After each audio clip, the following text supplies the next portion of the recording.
Gloria Steinem is a largely recognized feminist and political and social activist. She was actively involved in many women's rights associations and fought for equality. I really want to spend most of my time talking about the future because that's what interests me.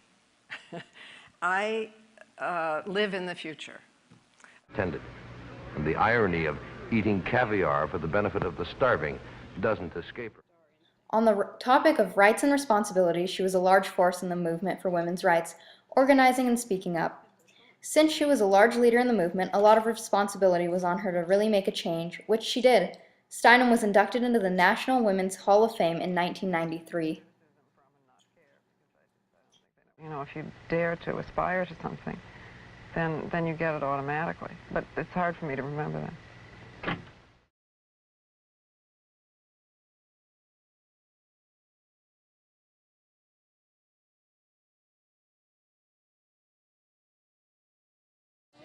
Cesar Chavez was influenced by St. Francis, Gandhi, and nonviolence.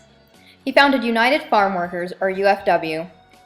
Chavez gained support and helped lead strikes. He made people aware of the struggles of farm workers. He strived to prove people can make changes with persistence and nonviolence. We've known now for over 10 years that the strike breakers and the growers are armed. We communicated this to Sheriff Wiley. There's been now, this is the 8th incident where we have had shootings at us. Cesar Chavez's role in rights is large, starting with his never-ending dedication to getting better rights for farm workers.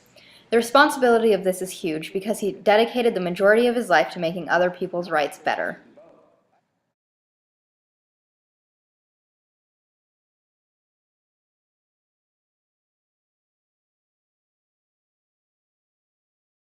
Abraham Lincoln was firmly opposed to slavery from the start of his presidency.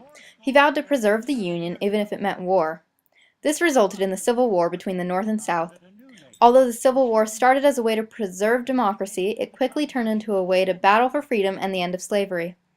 When the war ended, Lincoln issued the Emancipation Proclamation, definitively ending slavery.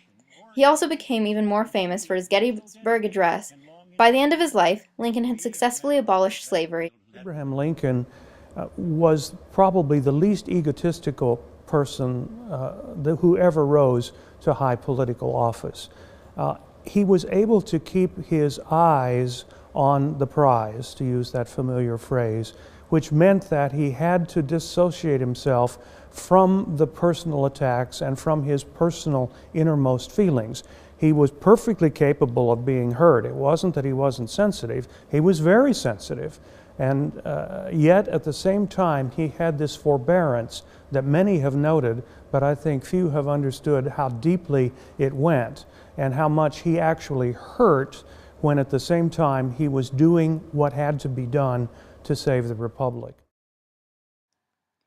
Lincoln took on responsibility as president to change rights for overworked, underpaid slaves. He even started a war over it, he believed in his cause so strongly. His efforts paid off. Slavery was outlawed.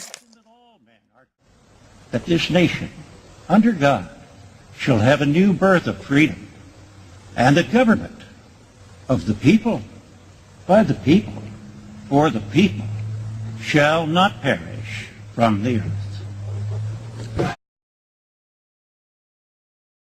I belong to no one like the watermelon, rolling with momentum, spitting out its seeds, buried under snow and waiting just to show.